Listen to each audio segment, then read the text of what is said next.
నాశనం పట్టించారు ఆయన రాష్ట్రాన్ని. ఇప్పుడు ఈ మాట మాట్లాడితే ఇక ముఖ్యమంత్రి రేవంత్ రెడ్డి అంటారు, మా డిప్యూటీ సీఎం అంటారు, వాళ్ళు మా మినిస్టర్లను అంటారు. ఏమనాలి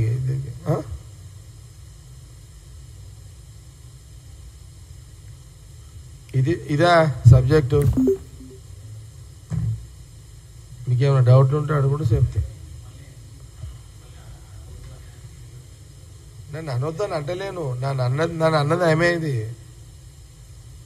ఎందుకది ఏమైందంటే ఇప్పుడు నాకు 3 తెప్పించుండు, ఈ కథలన్నీ చెప్పిన. ఇవన్నీ ప్రజలకు తెలవాలి కదా, ప్రజలకు తెలవాలి కదా. ఇక ఇప్పటిదాకా ఇప్పుడు సరే మా కాంగ్రెస్ ముఖ్యమంత్రి రేవంత్ రెడ్డి, ఫైనాన్స్ బట్టి కానీ, ఉత్తమ్ రెడ్డి గారు కానీ, శ్రీధర్ బాబు గారు కానీ, పొంగులేటి గారు కానీ, సీతక్క కానీ, దామోదర్ గారు కానీ, పొన్నం ప్రభాకర్ కానీ, జూపల్లి కృష్ణారావు గారు కానీ, లక్ష్మణ్, ఈ మధ్యలో లక్ష్మణ్ కొత్తగా ఏంటి మంత్రి, ఏం చేయాలో పాపం ఆయన కూడా ఇది ఏమున్నాయని అంటున్నాడు. ఇదంతా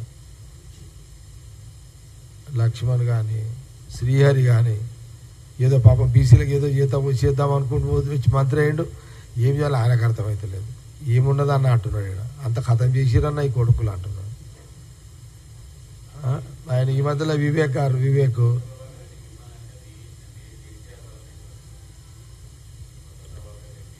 అంటే ఇలా ప్రభాకర్ రెడ్డి నా గురించి మాట్లాడుతూ మా మంత్రులు ఏదో తింటున్నారు అన్నారు కానీ ఇంత కథ చెప్పిన.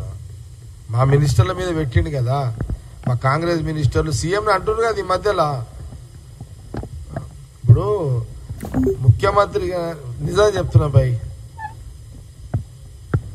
ఇప్పుడు రేవంత్ రెడ్డి ఎంత సతాయించిరా ఓ మాట అనుకుందాం. ఏమని ఎంత సతాయించి కొడుకులు చెప్పు. ఈ రాష్ట్రంలో 2 సతాయించారు వాళ్ళు, రేవంత్ రెడ్డిని, జగ్గారెడ్డిని.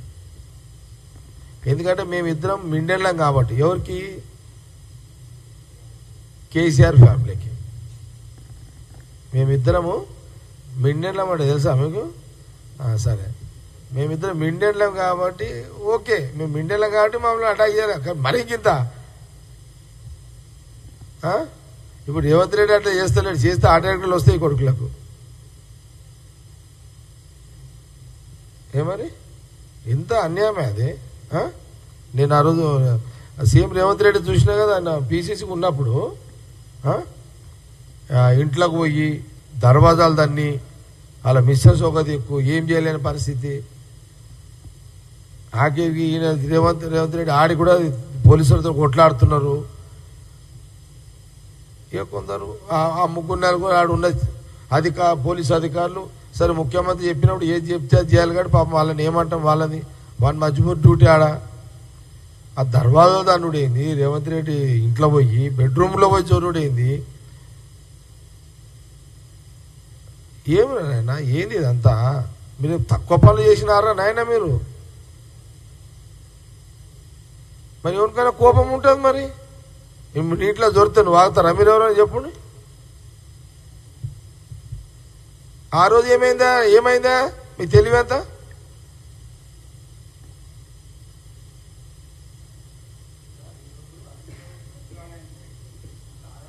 వాడి సంగతి తర్వాత హరీశ్రావుది ఇది కానీ ముందు అయితే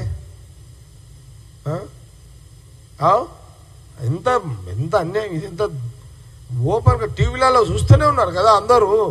మినిట్ మీరు టీవీలలో చూపెట్టారు కదా, ప్రజలకైతే చూపించి మీరు మీ బాధ్యత మీరు చేసారు. ఏం జరుగుతుంది అని చూపించారు కదా ఆ రోజు. ఎంత మొత్తం పోలీసు బటాలియన్ వచ్చి రేవంత్ రెడ్డి మీద పడ్డప్పుడు ఆ రోజు ఏమైందా మీది? ఆ రోజు ఏం తెలివైంది? ఇప్పుడు పెద్ద మాటలు మాట్లాడుతున్నారు. ఆ రోజు లేవా ఇవన్నీ ముచ్చట్లు? ఇంత పెద్ద ఏదో దౌర్జన్యం. ఏం దౌర్జన్యం మీకు చేసింది? ఎంత దౌర్జన్యం? అలా రేవంత్ రెడ్డి చీర కూడా చేస్తున్నాడు మిమ్మల్ని. ఎందుకు వద్దనుకున్నాడేమో ఆయన. మీ తప్పులుంటే బయట పెట్టాలనుకుంటున్నాడు సీఎం రేవంత్ రెడ్డి, పెడుతున్నాడు అంతే. మిమ్మల్ని ఏం అంటలేడు కదా. మిమ్మల్ని కొడుతున్నాడా, తిడుతున్నాడా? పోలీసులు ఇళ్ళ పంపించి గుంజుకొస్తున్నాడా?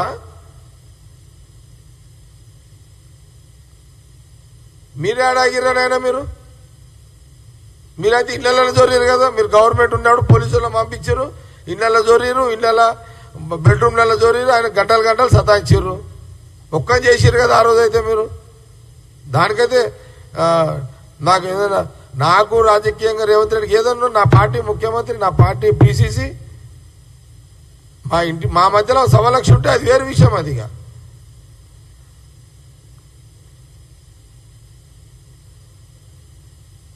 కానీ మీరు చేసిన అరాచకం, అది అరాచకమైన పరిపాలన కదా, దుర్మార్గమైన పరిపాలన.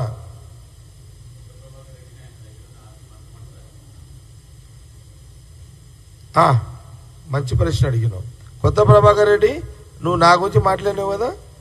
నీ దగ్గర ఆస్తి పంచురా నాయన. నీ దగ్గర 1000 కోట్లుంటే పంచు, నువ్వు మొగని అనిపించుకో చలో. లేకపోతే నేనైనా సరే లీగల్గా 1000 కోట్లు సంపాదించి నేను పంచి పెడతా, చూస్తా. అది కూడా నీదా మొగతనం, జగరేని మొగతనం చూపెడతా. నువ్వు మొగను అయితే, నీకు మొగతనం ఉంటే నీ దగ్గర ఆస్తి పంచు. లేకపోతే నేను ఆల్రెడీ మొగోనే పంచుట్లా, నేనైనా లీగల్గా పంచి లీగల్ సంపాదించి పంచుతా.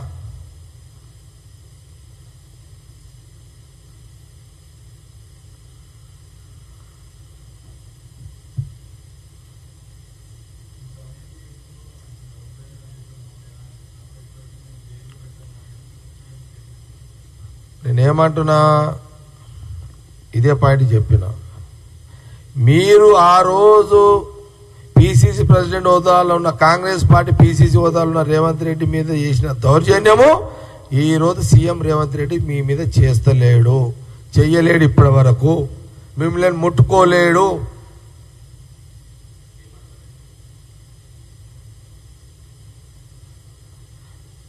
నేను చేయమని ఆయన చేసి మూడులో కూడా ఉండడా లేడని అనుకుంటున్నాను నేనైతే. ఎందుకు అనుకుంటున్నా అంటే, ఆయన వీళ్ళని ఇబ్బంది పెట్టాలని కాదు. ఆయన ఆలోచన ఏంటంటే, వాళ్ళు చేసిన అరాచకం, వాళ్ళు చేసిన తప్పులు, వాళ్ళ అవినీతి ప్రజలకు పెట్టాలనుకుంటున్నాడు. అది కాంగ్రెస్ పార్టీ లైన్, అది ఆయన పెడుతున్నాడు. That's all.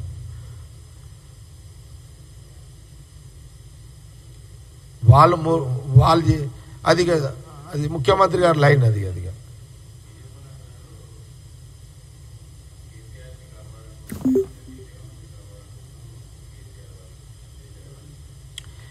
భయ్ బీజేపీ వాళ్ళ మాటలు పట్టించుకోవద్దు భయ్.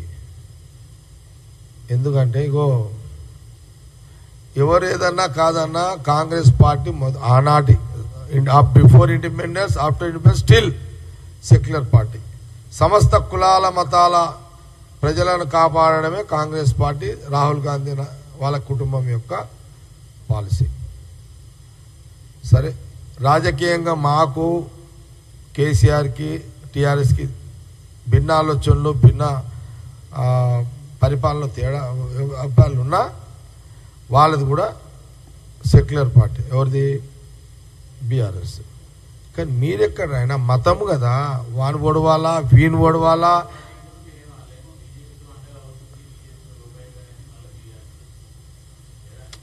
నేనేమంటున్నా అంటే, అది ప్రాంతీయ పార్టీ. ప్రాంతీయ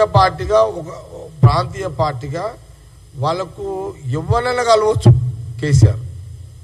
నేను దాన్ని గురించి మాట్లాడను. మాకు బీజేపీకి ఎప్పుడు పంచాయతీ ఉంటూనే ఉంటుంది. మాకంటే ఆ కుటుంబంతో, ఈ బీజేపీ ఆర్ఎస్ఎస్ తోటి ఎప్పుడు పంచాయతీ ఉంటూనే ఉంటుంది. ఈనాటిది కాదు ఇదంతా. ఆ గాంధీ కుటుంబాన్ని, ఆ రాహుల్ గాంధీ కుటుంబాన్ని ఆనాటి నుంచి ఈనాటి వరకు ఈ దేశ రాజకీయాల్లో వాళ్ళని లేకుండా, వాళ్ళ ఉనికి లేకుండా చేయాలి, నోటు మీద గాంధీ బొమ్మ లేకుండా చెయ్యాలనేదే బీజేపీ ఒక లైన్ ఉంటుంది.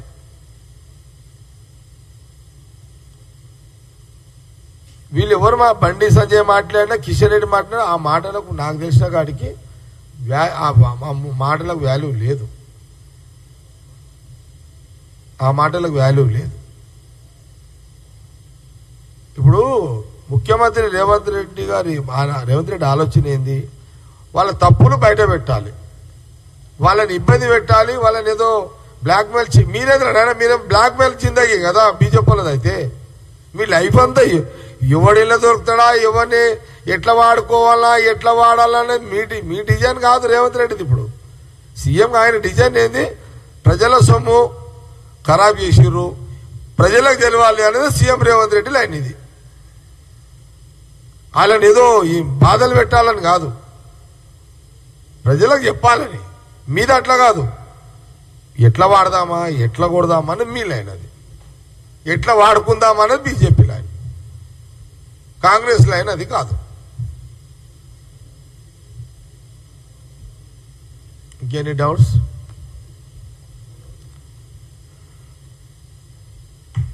Thank you.